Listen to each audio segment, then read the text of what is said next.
பிரியங்களுக்கும் மதிப்பிற்கும் உரிய நல்ல யோகம் இணையதள அன்பர்களுக்கு உங்கள் அன்பு வேதா கோபாலனின் பணிவான வணக்கங்கள். என்னடா அது இந்த வருடம் புத்தாண்டு பலனே சொல்லலை 2025, அப்புறம் ஒன்றுமே காணுமே ரொம்ப நாளாக உங்கள்கிட்டேருந்து அப்படின்னு பார்ப்பீங்க. காரணமாக தான், ஏன்னா இந்த 2025 வரிசையாக பயிற்சிகள் வருது. அந்த பயிற்சிகளுடைய பலன்களை கொடுத்துட்டே வரிசை உங்களுக்கு கிட்டத்தட்ட 2025க்கான பலன்கள், பயிற்சிகளுக்கான பலன்கள் எல்லாமே கிடச்சிரும். இப்போ நம்ம பார்க்க போகிறது சனி பயிற்சி 2025ஆம் ஆண்டு வரப்போகிற சனி பயிற்சி. ஒரு பெரிய கான்ட்ரவர்சி ஒன்று ஓடிட்டுருக்குங்க. 2025ஆம் வருஷம் சனி பயிற்சியா, 26ல் சனி பயிற்சியா அப்படின்னு நிறைய பெரிய டிபேட்லாம் போயிட்டுருக்கு. ஒன்று சொல்கிறேன், முதல்ல ஏன் 2 பயிற்சிகள் வருது? இந்த குரு பயிற்சியோ சனி பயிற்சியோ சொல்லும்போது ஏன் 2 சொல்கிறாங்க? என்ன காரணம்?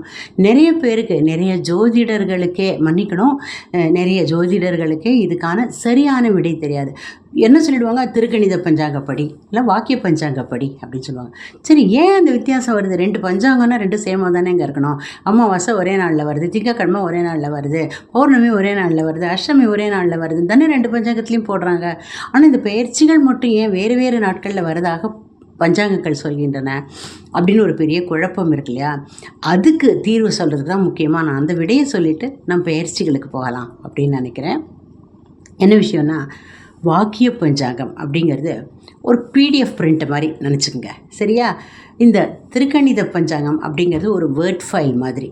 என்னங்க வித்தியாசம்? வாக்கிய பஞ்சாங்கத்தில் உள்ளது நீங்கள் அழித்து மாற்றவே முடியாது. அதில் இருக்கிற கால்குலேஷனை அப்படியே ஃபாலோ பண்ணி, ஏன்னா வாக்கியம் அது வந்து முனிவர்களுடைய அந்த காலத்தில் பஞ்சாங்கம் கணித்தவர்களுடைய வாக்கியம் அது.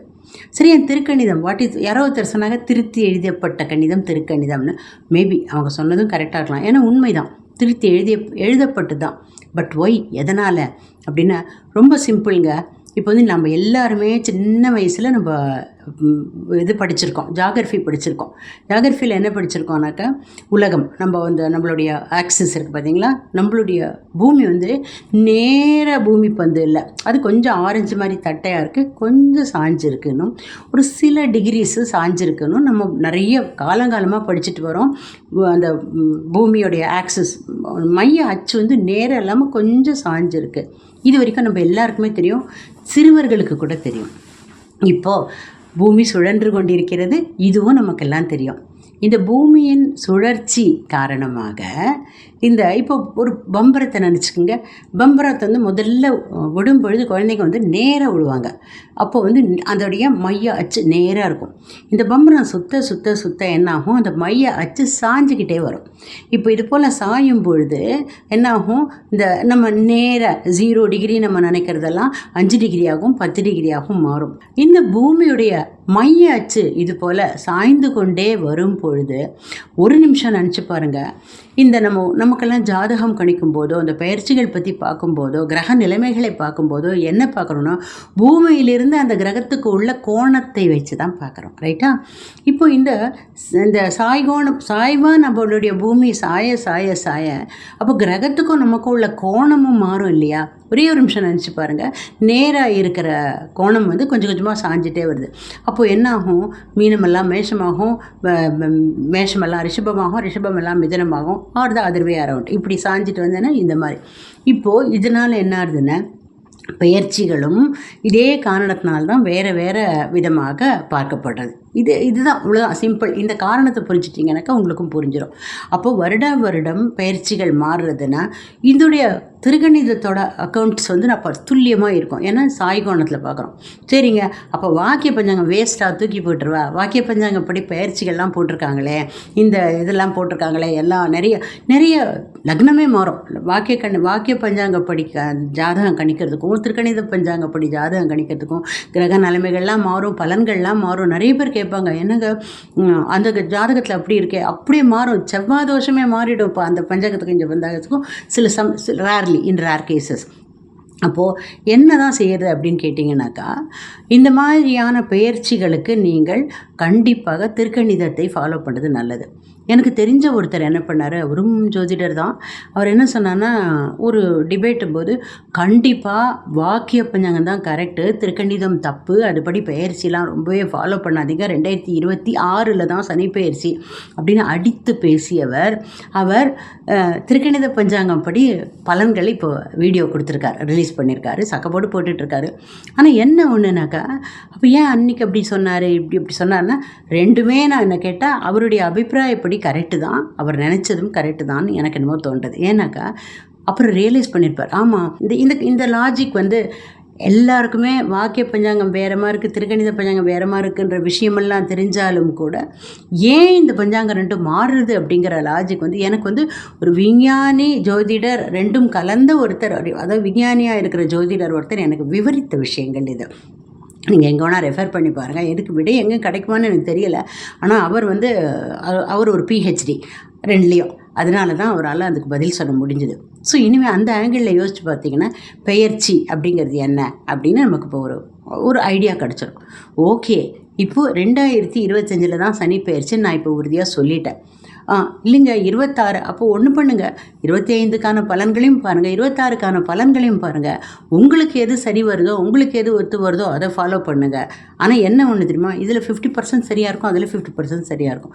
சனியுடைய இயல்பு என்ன தெரியுமா, அது ஏன் இப்படி சொல்லனா, சனி பெயர்ச்சி 2025 மார்ச் மாதம் 30 கடைசி நாள்னே வச்சுப்போமே, மார்ச் கடைசி நாள், மார்ச்சோடைய கடைசி நாள் 29ஆம் தேதி சனி பெயர்ச்சி.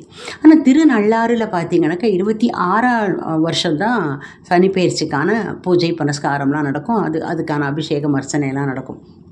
அதுவும் கரெக்டு தான். ஏன்னா வாக்கியப்படி முனிவர்களோட ரிஷிகளோட வாக்கியப்படி பஞ்சாங்கத்தினால கோவில் அனுஷ்டானங்களில் எப்போவுமே அந்த வாக்கிய பஞ்சாங்கத்தை தான் ஃபாலோ பண்ணுவாங்க, அதுதான் முறை, அதுதான். ஆனால் இந்த சூரிய பஞ்சாங்கம் அப்படிங்கிறது எடுத்து பார்த்தீங்கன்னா திருக்கோவில் அனுஷ்டான முறை பஞ்சாங்கம், ஏகப்பட்ட பஞ்சாங்க முறைகள் இருக்குது. இது பிரகாரம் பார்த்தீங்கன்னாக்கா அப்பப்போது மாறும் இந்த இயல்பு பிரகாரம் நமக்கு 2025ஆம் ஆண்டு மார்ச் மாதம் கடைசியில் சனி பெயர்ச்சி வருது.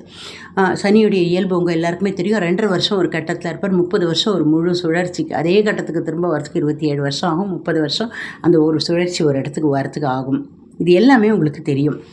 அப்போது இந்த 2.5 வருஷம் எப்போ முடியுது அப்படின்னு பார்த்தீங்கன்னா 2025 மார்ச் கடைசியில் ஆரம்பிக்கிற இந்த சனிப்பெயர்ச்சி 26 முழுக்க விட்டுருங்க, அதே இடத்துல தான் இருக்க போகிறார். 2027ஆம் ஆண்டு ஜூன் மாதம் 3ஆம் தேதினா ஆரம்பம்னு வச்சுக்கலாம், ஜூன் மாத ஆரம்பம் வரைக்கும் சனி பகவான் அதே இடத்துல இருக்க போகிறார். இப்போ சனி பகவானுக்கு ஒரு இயல்பு உண்டு, சனி பகவான் ரொம்பவே நிதான போக்குடைய ஒரு கிரகம், மெதுவாக தான் அவர் நகர்வார், இது உங்களுக்கு எல்லாமே தெரியும். இது போல் மெதுவாக நகர்ற பொழுது அவர் வந்து 2.5 வருஷம் இந்த இடத்துல இருக்கிற பொழுது பலன்களும் நிதான பலன்கள் தான். பொதுவாகவே எடுத்துட்டிங்கன்னாக்கா சனி எந்த இடத்துல இருந்தாலும் அங்கே மெதுவான பலன்கள் தான் கொடுப்பார். அப்போ மெதுவாக அப்படின்னா என்ன அர்த்தம்னா, பெயர்ச்சி நடந்த உடனேயே உங்களுக்கு வந்து பெரிய அளவில் ஒன்றும் மாறுதல்கள் தெரியாது. போன வருடம் இருந்த அதே மாதிரியான நிலைமை தான் கொஞ்ச நாளைக்கு நீடிக்கும். அப்புறம் சனி பகவான் திடீர்னு ரியலைஸ் பண்ணிவிடுவார், ஓ நமக்கு பயிற்சி ஆகிடுச்சா, நம்ம இதுக்கான பலன்களை கொடுக்கணுமா இவங்களுக்கு அப்படின்னு யோசிக்க ஆரம்பித்து அந்த பலன்களையும் கொடுக்க ஆரம்பித்து அவர் கொடுக்கறச்சே அதுக்குள்ளே திரும்பியும் கொஞ்சம் நிதான போக்காயிடும். கடைசியில் சனிப்பெயர்ச்சி முடிய போகிற நேரத்தில், அதாவது நான் சொல்கிறது ஃபஸ்ட்டு ஹாஃப் ஆஃப் 2027, 2027 முதல் பாதி மார்ச் கூட தாண்டிடும்னு வச்சுங்களேன். அப்புறம் திடீர்னு அவருக்கு ஒரு யோசனை தோணும், ஐயோ சனிப்பெயர்ச்சி ஆகிட்டு இவ்வளோ நாள் ஆகிட்டு நம்ம ஒன்றும் பெரிய பலன்களை உங்களுக்கு தராமல் நேரடியாக கொண்டு போயிட்டுருக்கோமே அப்படின்னு சில பலன்களை கொடுப்பார். இன்னொரு விஷயம் சொல்கிறேங்க, நம்ம வந்து இப்போது சில பேர் சொல்லுவாங்க, இந்த சனிப்பெயர்ச்சி உங்களுக்கு வந்து கோடிகளை அள்ளி கொட்டும், குபேரனை உங்கள் தலையில் தூக்கி வைக்கும். இல்லை அப்படியே ஆப்போசிட், பாய புறாண்டுவீங்க, அது விற்றுருவீங்க, இது போயிடும் அது போயிடும். 2 எக்ஸ்ட்ரீமுமே வித் டியூ ரெஸ்பெக்ட்ஸ் அப்படி கிடையாதுங்க. எதுக்கான பலன்களையும் முழுக்கவே எடுத்துக்காதீங்க. இப்போ நான் சொல்கிற போகிற பலன்களையும் நீங்கள் எதோடு சேர்த்து எடுத்துக்கணும்னா, அடுத்தது குரு பயிற்சி வரப்போகிறது, ராகு பயிற்சி வரப்போகிறது, கேத்து பயிற்சி வரப்போகிறது, உங்களுடைய ஜாதகத்தில் இதெல்லாம் இருக்குது, ஜாதக கட்டம்ன்றது இருக்கும், முக்கியமாக தசா புக்தி இருக்குது. இவ்வளோ விஷயங்களையும் பெர்முடேஷன் காம்பினேஷன் போட்டு தான் நீங்கள் அதுலேருந்து அவ்வளோ % எடுத்துக்க முடியும். அப்போது ஒரேடியாக வாழ்ந்துடவும் மாட்டீங்க, ஒரேடியாக தாழ்ந்துடவும் மாட்டீங்க. வாழறது அது பாசிபிலிட்டி இருக்குது, ஏன்னா எல்லா கிரகங்களும் உங்களுக்கு சாதகமாக வரப்போகுது. வரப்போகுது. ஆனால் எல்லா கிரகங்களும் உங்களுக்கு பாதகமாக வரவே வராது. கிரகங்கள் ஒரு இடத்துக்கு வந்து அதோட பார்வையாவது உங்களுக்கு ஹெல்ப் பண்ணும். அட்லீஸ்ட் குரு பயிற்சி, குரு பார்வை, சனி பயிற்சி, சனி பார்வை, ராகு கேது பயிற்சிகள் பார்வை, இது எல்லாமே காம்பினேஷன் போட்டு பார்த்தேன்னா சீராக வாழ்க்கை ஓட போகிறது. ஆனால் டெஃபினட்டாக சில நல்ல பலன்களை எதிர்பார்க்கலாம். எதனால் அல்லது எப்படி அப்படின்னு பார்த்தோன்னா, நீங்கள் பரிகாரங்களையும் வழிபாடுகளையும் சரியாக செய்தீங்கன்னா கண்டிப்பாக நல்ல பலன்களை எதிர்பார்க்கலாம்.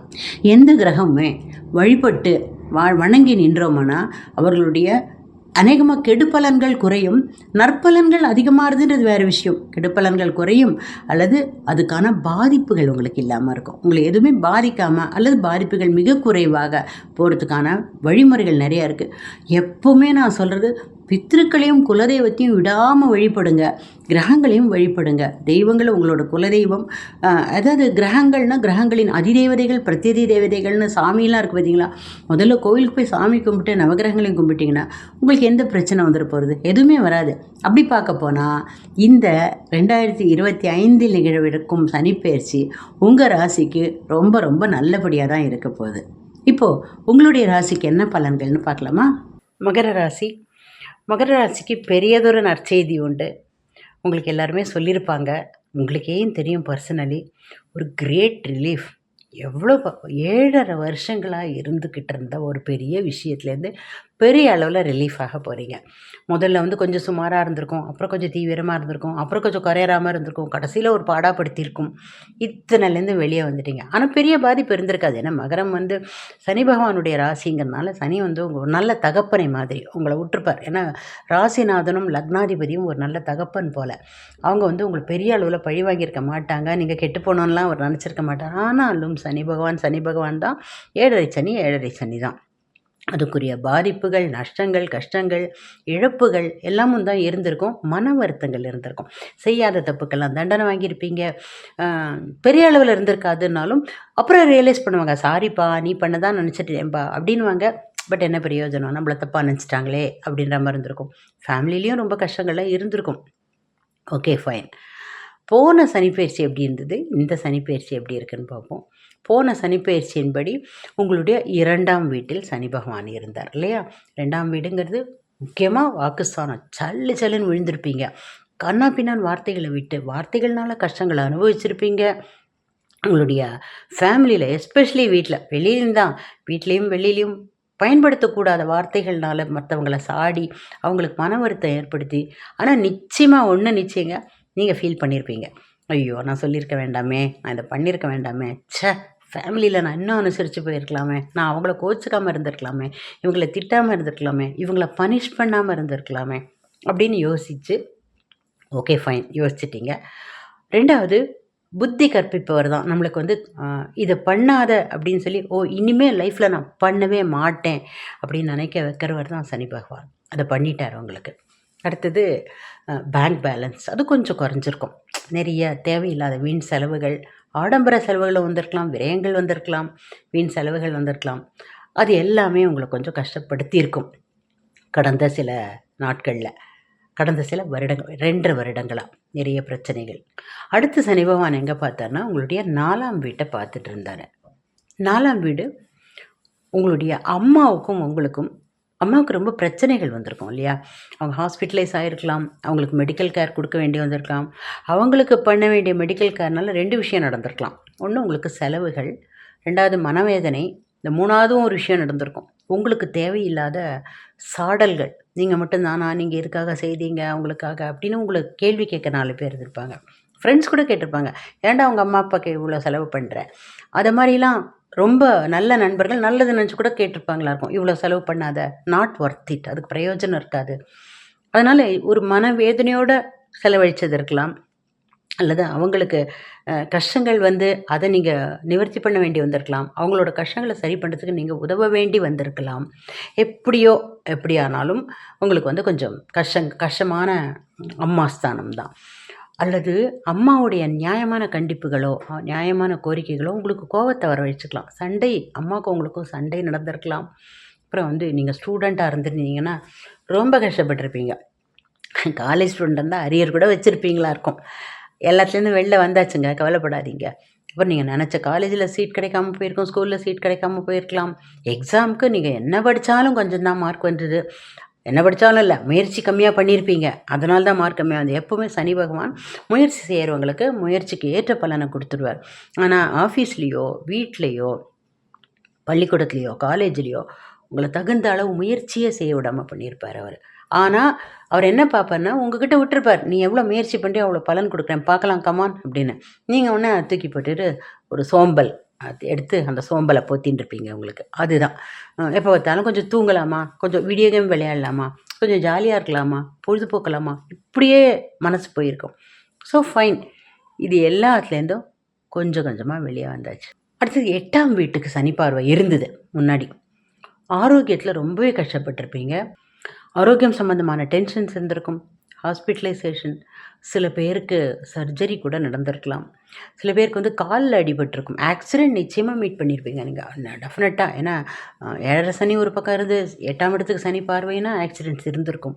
ஆனால் எல்லாத்துலேருந்து ஒன் ஹோல் பீஸுன்னு சொல்லுவாங்களே, அந்த மாதிரி முழுமையாக மீண்டிருப்பீங்க, அதில் ஒன்றும் டவுட்டே இல்லை. ஆனாலும் வடுக்கள், அந்த காயங்கள்லாம் ஆறினாலும் வடுக்கள், தழும்புகள் இருக்கும். அது உங்களை ரொம்ப நிஜமான காயங்களை சொல்ல, மனக்காயங்கள், உள்காயங்களையும் சேர்த்து சொல்கிறேன் நான். அது எல்லாமே சேர்ந்து உங்களை பெரிய பாடம் புகட்டி, எங்கே எப்படி நடந்துக்கணும், யார்கிட்ட எப்படி அணுகணும், எப்படி பேசணும், கொள்ளணும், செய்யணும் அப்படிங்கிறத உங்களுக்கு கற்றுக் கொடுத்துருக்கும்.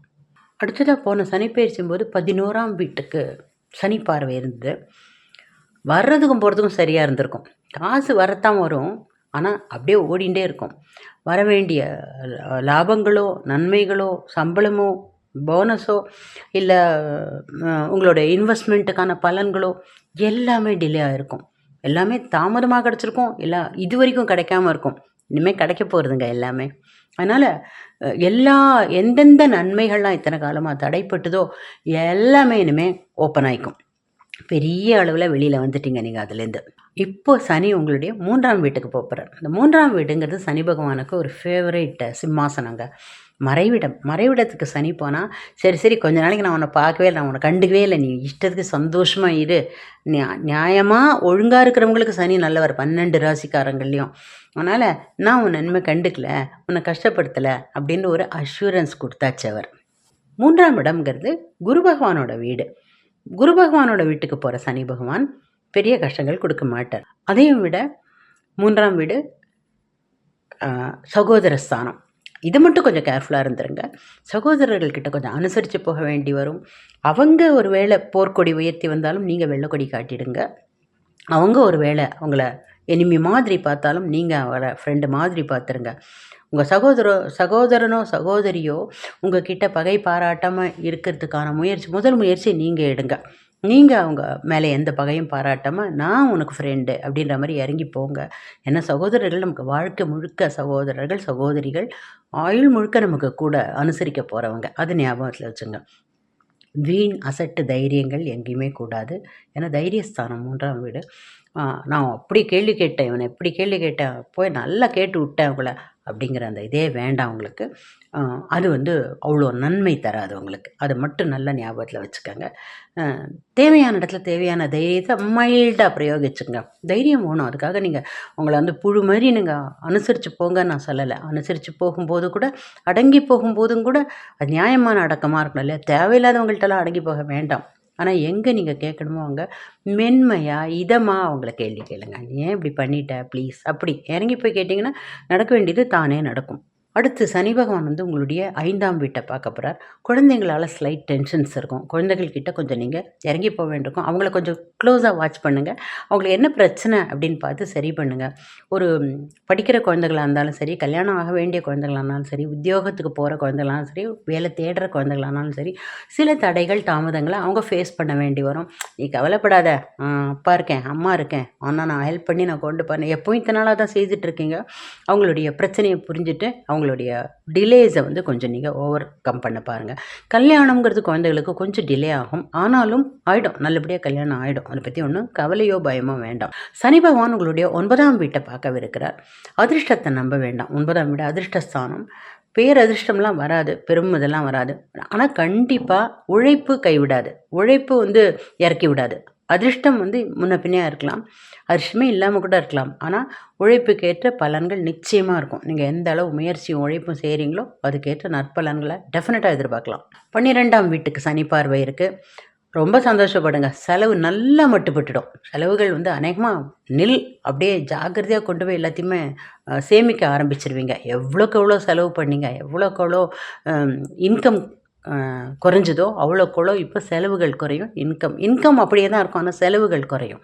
அதனால் உங்களுடைய வீண் விரயங்கள் இதாகும். ஏன்னா இதுக்கு முன்னாடி பார்த்தீங்கன்னா வீண் விரயம் செலவை விடவும் நிறைய இழந்தீங்க. உங்களுடைய கெட்ட பழக்கம் காரணமாக கூட இருக்கலாம். ஏன்னா நாம் பண்ணுற தப்புக்கு தான் அது பனிஷ்மெண்ட்டு. அல்லது கேர்லெஸ்ஸாக எங்கேயோ ஏர்போர்ட்லேயோ ஸ்டேஷன்லேயோ நம்மளோட பொருட்களை விட்டுட்டு போயிடுறது, அந்த மாதிரியான விஷயங்கள் இருக்கலாம். அதை மட்டும் கொஞ்சம் நீங்கள் வந்து ஜாகிரதையாக இருந்துருங்க. நாம் கேர்லெஸ்ஸாக இல்லைன்னா நம்ம பொருள் எதுவும் கைவிட்டு போகாது அப்படிங்கிறதுல நீங்கள் உறுதியாக டெஃபினட்டாக இருங்க. அப்புறம் மனிதர்கள்கிட்ட பழகும்போது கொஞ்சம் கேர்ஃபுல்லாக இருங்க. யார்கிட்டேயும் அளவுக்கு அதிகமாக கிட்டேயும் போக வேண்டாம். அவங்கள்ட்ட நம்ம உரிமை எடுத்துக்க வேண்டாம். அவங்க நம்மளை உரிமை எடுத்துக்க அனுமதிக்க வேண்டாம். இந்த விஷயத்தில் ரொம்ப ஜாகிரதையாக இருங்க. உறவுக்காரங்க தானே, நான் ஒரு உரிமையில் ஒரு வார்த்தை ஜாலியாக அவங்கள நான் கிண்டல் பண்ணேன், அவங்க தப்பாக எடுத்துட்டாங்க.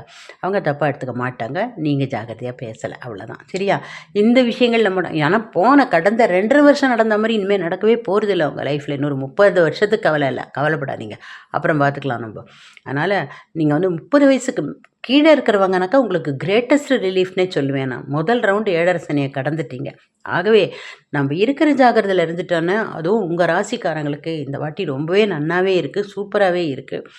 தவிரவும் இப்போ நான் சொல்ல போகிற பரிகாரங்களையும் செய்துட்டிங்கன்னு வச்சுங்களேன், ரொம்ப பிரமாதமாக இருக்க போகிறீங்க. ரொம்ப பெஸ்ட்டு சனி பயிற்சியில் ஒன்றா இது இருக்க போகிறது. So good luck. நம்முடைய ராசிக்கு இந்த இப்போ உள்ள பொசிஷனுக்கு இதிலிருந்து நம்ம வந்து முழு அளவில் சனி பகவானுடைய நன்மைகளை பெறணும். அவர் ஒருவேளை சிறு அளவு எதான பாதிப்பு பண்ணுறதா இருந்தாலும் கூட அதிலிருந்து நம்ம முழுமையாக வெளிவரணும் அப்படின்னு நம்ம நினச்சோம்னாக்கா, நான் சொல்கிறேன், இந்த பரிகாரங்களை பண்ணிட்டீங்கனாலே கண்டிப்பாக போகிறோம். அது சனி பிரீதி பலருக்கும் தெரியும். சனிக்கிழமையில் நவகிரகம் சுற்றணும், எள்ளு முடிச்சு போட்டு நல்லெண்ணெய் விளக்கு ஏற்றணும், இதெல்லாம் தெரியும். எள்ளு முடிச்சு அதெல்லாம் நீங்கள் ட்ரை பண்ணலான்னா கூட சும்மா ஒரு பிஞ்ச் ஆஃப் எள்ளு அதில் சிசமே அதில் போட்டிங்கன்னா கூட போகிறோம். சரி, சில பேர் கேட்குறாங்க, வீட்டில் விளக்கு ஏற்றலாமா? எள்ளு விளக்கு வீட்டுக்குள்ளே ஏற்றுறது உச்சிதம் இல்லைன்னு ஒரு அபிப்பிராயம் உண்டு. ஆனால் இரும்பு விளக்கு ஏற்றலாம். பாத்திர கடைகளில் கேட்டிங்கன்னா இரும்பு விளக்கு கிடைக்கும். இல்லைங்க, இரும்பு விளக்குன்னு ஒன்று இல்லவே இல்லைன்றாங்க சில பேர். ஒன்றும் கவலை இல்லை, ஸ்டெயின்லெஸ் ஸ்டீல். அவங்களுக்கு எவர் சில்வர் அப்படின்னு சொல்கிறோமே, அந்த ஸ்டெயின்லெஸ் ஸ்டீல் கூட இரும்பு தானே. அதனால் அந்த இரும்பு விளக்கு நீங்கள் வந்து அதில் ஏற்றினா கூட, அந்த ஸ்டெயின்லெஸ் ஸ்டீல் கப்பில் நீங்கள் திரி போட்டு எண்ணெய் போட்டு விளக்கு ஏற்றினா கூட அதுக்கு உள்ள பலன்களும் நல்லபடியாக கிடைக்கும் உங்களுக்கு. பெஸ்ட்டு சனி பிரீத்தி என்னென்னா, கட்டாயமாக சனி க்ஷேத்திரங்கள் இருக்கும் பார்த்தீங்களா? திருநள்ளாறு, வட திருநள்ளாறு, சனி சிங்கனாப்பூர், அப்புறம் இன்னும் நிறைய க்ஷேத்திரங்கள்லாம் இருக்குது. சென்னையிலும் நிறைய இடங்கள்லாம் இருக்குது. அப்புறம் வந்து நிறைய உங்களுக்கு சனி பகவானின் க்ஷேத்திரம், சனி பகவானின் இடம் அப்படின்னு உங்களுக்கு யார் என்ன சொன்னாலும் அந்த இடத்துக்கு எது நியராக இருக்கோ அதுக்கு போயிட்டு வாங்க. திருநள்ளாறு பெஸ்ட்டு. இந்த வருடம் திருநள்ளாறில் சனி பெயர்ச்சி யாகங்கள் பூஜைகள் இல்லைன்னு உங்களுக்கே தெரியும். ஆனாலும் நீங்கள் போயிட்டு வரலாம். போயிட்டு வந்துட்டு எப்போவே சனீஸ்வரன் கோயிலுக்கு, திருநள்ளாறு மாதிரியான கோயில்களுக்கு போனால் மெயின் டெய்ட்டியை முதல்ல போய் பார்த்துட்டு வந்துடுங்க. அந்த தெய்வத்தை வணங்கிட்டு அடுத்தது அப்புறம் தான் சனி பகவானுக்கு வரலாம். சனி பகவான் சந்நிதியில் நீங்கள் வந்து எல்லோருமே வந்து 9 நல்லெண்ணெய் விளக்கு ஏற்றுவாங்க. நீங்கள் வந்து 8 ஏற்றுங்க. 8ங்கிறது சனி பகவானோட நியூமராலஜி நம்பர், சாட்டர்னோட நியூமராலஜி நம்பர். 8 நல்லெண்ணெய் விளக்கு ஏற்றிட்டு அந்த மெயினான சன்னதியில் ஏற்றுறதுக்கு நெய் தான் வாங்கி தரணும். சனி சிங்கனாப்பூர் மாதிரி இடத்துக்கு போனீங்கன்னா அங்கே உங்களை முன்னெல்லாம் வந்து அங்கேயே வந்து அபிஷேகம் பண்ணாங்க. இப்போ வந்து அபிஷேக எண்ணெய் எங்கே ஊற்றணுமோ அந்த இடத்துல ஒரு இடம், அது ஆட்டோமேட்டிக்காக அது அபிஷேகம் ஆகிடுற மாதிரி ஒரு அரேஞ்ச்மெண்ட் பண்ணியிருக்காங்க. அதையும் நீங்கள் செய்யலாம். பெஸ்ட்டு சனி பிரீத்தி வந்து நீங்கள் இதெல்லாம் நான் சொன்னதெல்லாம் விட ப்ரையாரிட்டி என்னென்னா ஆஞ்சநேயரை வணங்குறதாங்க. அனுமார் தான் அவருடைய தேவதை. அதனால் வந்து அனுமான் சாலிசா சொல்லலாம், ராமாயணம் சுந்தரகாண்டங்கள் படிக்கலாம். அனுமாரோட பெரிய க்ஷேத்திரங்கள் கோவில்கள் எது கிடைக்கிறதோ அது போகலாம். வடமாலை, வெண்ணெய், சனிக்கிழமையில் அங்கு பிரதட்சிணம், அடிப்பிரதட்சிணம், நார்மல் பிரதட்சிணம், எது முடியுமோ செய்யலாம். சனி பகவானை வணங்கணும்னா ஆட்டோமேட்டிக்காக நீங்கள் அவரை வணங்கினீங்கன்னா போகிறோம். சிவனை வணங்கினாலும் சனியை வணங்குவதற்கான சமமான ஒரு நல்ல தொழுகை தான் அது. நீங்கள் வந்து ஆஞ்சநேயருக்கு நீங்கள் வந்து பெரிய ஆஞ்சநேயர், அதான் ரொம்ப சாநித்தியம் உள்ள பழைய ரொம்ப வருடமாக உள்ள கோயில்களுக்கு செய்தீங்கன்னா இன்னும் அதிக பவர்ஃபுல் பலன் உங்களுக்கு கிடைக்கும். ஒவ்வொரு சனிக்கிழமையும் make it a point to go. நான் வீட்டிலேயே தாங்க செய்வேன். சரி, ஹனுமான் சாலிசா சொல்லுங்கள். நடு ஹாலில் ஒரு நாற்காலி மேலே அனுமாருடைய படத்தை வைத்து தீபம் ஏற்றி ஹனுமான் சாலிசா சொல்லிக்கொண்டே பிரதட்சணம் பண்ணினால் அதோடைய பலனே தனி. இதையும் விட இன்னொரு சனி பிரீதியும் இருக்குது. அது என்னென்னா, ஏழை எளியவர்கள், சனி எங்கே குடியிருப்பார்னா இந்த இரும்பு பட்டறை ஏழைகள், எளியவர்கள், இன்கம் குறைவாக உள்ளவங்க, ரொம்ப உழைக்கும் வர்க்கங்கள், ரொம்ப நல்லவங்களாக இருப்பாங்க. அவங்கள நீங்கள் கூப்பிட்டு அவங்களுக்கு வேண்டிய ஏதான ஒரு வகையில் உங்களால் பெஸ்ட்டாக என்ன செய்ய முடியுமோ, உதாரணத்துக்கு ஒரு பூக்காரமாக பழக்காரமாக அது மாதிரி இருந்தாக்கா அவங்களுக்கு ஒரு பிஸ்கெட்டோ பழமோ ஏதான உணவுப் பொருளோ 2 இட்லியோ ஏதான ஒரு சின்ன டிஃபனோ சாப்பாடு பொட்டலமோ வாங்கி தரலாம். இல்லைன்னா அவங்க குழந்தைகளுக்கு படிப்பு செலவுக்கு காசு கொடுக்கலாம். நீங்கள் வந்து இல்லை அவங்க ஸ்கூல் ஃபீஸை கட்டலாம். நோட்புக் பென்சில் அந்த ஏழை குழந்தைகளுக்கு வாங்கி தரலாம். உங்கள் பில்டிங்லேயே செக்யூரிட்டி, உங்கள் ஆஃபீஸில் செக்யூரிட்டி இருந்தானா அவருக்கு ஏதாவது உணவு வாங்கி கொடுக்கலாம். ப்ளஸ் வந்து சனிக்கிழமைகள்லேயே இரும்பு தானங்கள் ரொம்ப நல்லது. இரும்பு எவர் சில்வர், இந்த சில பேர் சொல்லுவாங்க எவர் சில்வர் பொருள்லாம் வச்சு கொடுக்கக்கூடாது வெத்தலை பாக்கில், அதை சாட்டர்டே செய்யலாம் நீங்கள். அப்புறம் இந்த மாதிரியான ஏழை எளிய மக்களுக்கான இப்போ வாசலில் குப்பை வண்டி வருது பார்த்தீங்களா, இந்த குப்பை வண்டி வரவங்களுக்கு உங்களுடைய உடைகளை கொடுக்கலாம். ஒரே ஒரு முறை யூஸ் பண்ணிவிட்டு அந்த உடையை கொடுக்கலாம் அவங்களுக்கு. ஏன்னா உபயோகித்த உடை தான் கொடுக்கணும். அதுக்காக கந்தலாக போய் 10 வருஷம் பழசு கொடுக்கணும்னு அவசியம் இல்லை, கொடுத்தாலும் தப்பு இல்லை. நீல நிற உடையாக இருந்தால் ரொம்பவே நல்லது. இதையே திருநள்ளாறு மாதிரி க்ஷேத்திரங்களில் போயிட்டு அங்கே உள்ளவங்களுக்கு இந்த மாதிரி உடைகள் கொடுத்தாலும் நல்ல பலன் இருக்கும். So all the best. உங்கள் ராசிக்கு இந்த சனிப்பெயர்ச்சி ரொம்ப ரொம்ப ரொம்ப அமோகமாக அருமையாக அமையறதுக்கு இந்த பரிகாரங்களும் உங்களுக்கு உதவும்.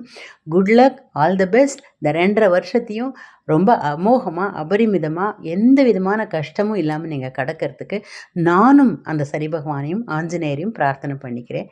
நன்றி, வாழ்க.